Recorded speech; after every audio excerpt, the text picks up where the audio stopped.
Okay, you're kind of getting started in the business as an actor or crew, and you want to make sure that you're getting additional gigs. So here's just some tips that will help that out because it is a small industry and the word gets around. And if you're difficult to work with, or if you have a bad attitude, or you don't show up on time, the word will get around and people will not cast you. I did a film and one of my actors was a real pain in the ass.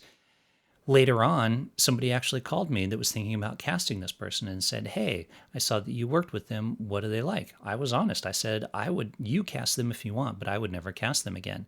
And vice versa. I've worked with a gentleman numerous times in the past because I know he's fantastic to work with. He shows up with a good attitude. He's there. And even if he might not necessarily be the perfect fit for the role, I will still cast him because I know I can rely on him. And this is kind of stuff that's very important in this industry. Even top tier productions, the word gets out in regards to if you're difficult to work with or not, and that will affect your ability to get roles. So I think that's kind of a key item if you want to get cast and you want to keep working. Don't burn any bridges. Don't basically tell somebody to F off for some reason, or, basically have that bad attitude that I mentioned. That will burn those bridges. Maybe the person deserves it. That's entirely possible, right? Luckily, we're getting into an area where lead actors and directors can no longer behave inappropriately and treat people like crap, and they get called out for it more.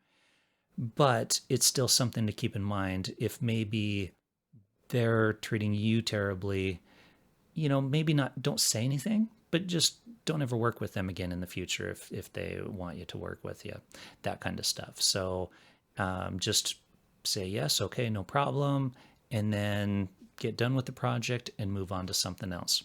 Be a team player. On smaller productions, help out, right? On big productions, you won't be allowed to help out. So let's say somebody's moving something from somewhere else. Don't offer to help. There's going to be some union person there saying, "Hey, no, that's our job," kind of a thing. Or even if it's non-union production, it's still potentially somebody else's job. But on small, like no budget or very low budget productions, if they're setting up a scene and you're just standing around being like, "Hey, do you need me to help you with that?" And if they are willing to accept your help, they'll say yes. If not, no worries. Just continue to stand back.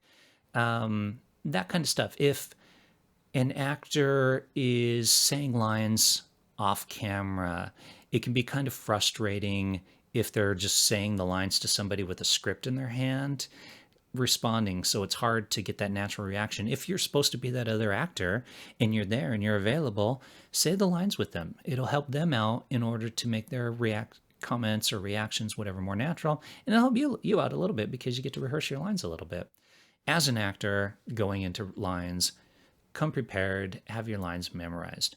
Maybe you're getting something on the day or even day before, and you can be like, "Look, I'll be there, but I don't guarantee that I'm going to have these lines memorized because I just haven't had enough time to work on them." But if you have enough time to learn your lines, and come prepared to do the scene and perform. It's so frustrating if you have an actor on set and they've had plenty of time to learn their part and they keep flubbing their lines because they didn't take the time to learn their part. It slows everything down, and productions can go long. This is why they go long. And so, well, this and plenty of other reasons why they go long, but this can contribute to that. On that subject, shoots will go long. They will always go longer than you think they're going to go. So don't make plans in the evening, especially with small productions. I've seen this happen where people are like, "Well, I got dinner plans, I got to go." Don't make dinner plans, all right? Just expect that you're going to spend the day filming. Make your dinner plans for the next day. That way, you're not in a rush to get out of there. I've been on sets where actors will literally say, "Okay, I'm going to do this film in the morning and this film in the afternoon." They will actually commit to doing two different projects. Don't do that. Be upfront with whatever one's saying, "Hey, I got this day available, I can do it."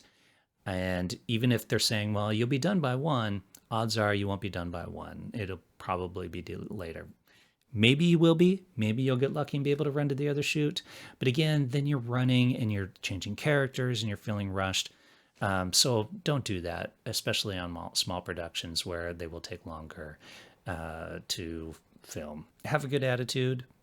Just show up, smile, or, just don't be a jerk and don't have a bad attitude. Just kind of sit back, relax, let people do their thing. You do your thing, and have a good attitude about being there. You are very lucky to be on a film set. It is a great place to be. It is my favorite place to be, or on a stage. If you're a stage actor, also my favorite place to be. And so I'm not going to do something that will prevent me from doing that and again in the future. And so even if I show up, I did a film not long ago. I literally walked on, said a line, walked off, and I kind of was stuck there most of the day waiting to do that one bit. I wasn't like, oh, come on, this is ridiculous. I showed up, do my one line, leave, da, da, da, da, da. I sat back, I drank, I had my cup of tea, and I drank my tea, and I talked to people when they weren't filming or off to the side, and had a good attitude. And the people, the director, assistant director, were like, hey, thank you for coming, thank you for having a good attitude, thank you for waiting, because I did. And now potentially maybe they're going to do something later on and they'll be like, hey, you know what? That Milo was great to work with. So let's give him a shot, maybe a bigger role in this next production.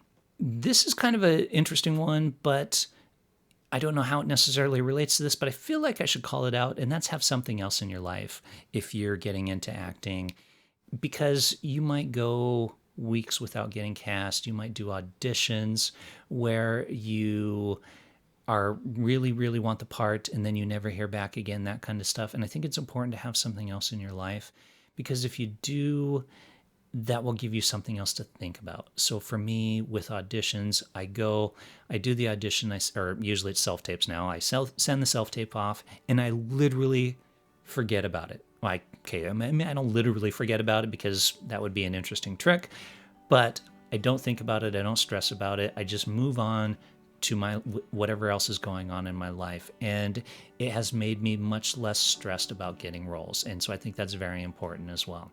So there you go. There are just a few quick little tips if you are looking to get into acting.